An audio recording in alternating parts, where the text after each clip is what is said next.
For today's video mga may guys, so magluto na karon og nukos. So ato nang hinluan atong nukos diya mga may guys. So hugas. So ato din na siyang i-drain diha ang iyang tubig kay para ma-drain para wiwas lansa. So naghiwa na dayon ta og lamas niya.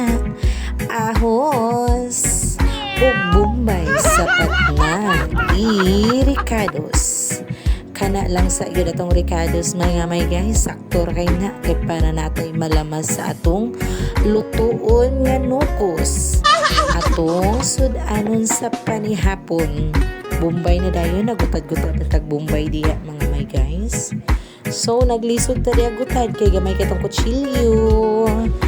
Then, nagsalang na taog kalha, ilunod ang mantika. Mantika ba? Uwel. Oh, parehas naman di ay.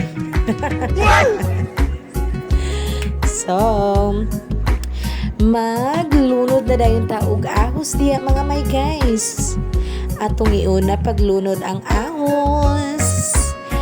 Aron, pagsunod sa ahos. Ato dayong ilunod ang Bombay. Sunod, ilunod ang Bombay. Yan ang ginagawa mo. Daldal. Kayon dayon siya. Aron mag golden brown ang iyang lamas. Para mo kuha ng iyang aromatic mga may guys. Diba? Paano masabi? Sa atong lutuon nga nukos. Ato na yung sundan og lunod ang nukos dihan dapita. Ato na yung sundan pag mikos-mikos. Imikos-mikos na to ang nukos. Then takloban. Then paguman og bukal-bukal. Kwaon ang taklob. Then imikos-mikos na sad na to mga may guys. Aron maluto ug mapantay ang iyang lasa. Mikos-mikos, imikos-mikos.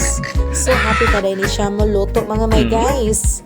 So maghulat lang tag pila ka minuto muluto na ni.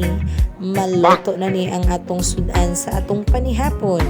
So nara golden brown na gid siya. So meaning luto na atong nukos mga may guys. So mga unta ninyo manihapon.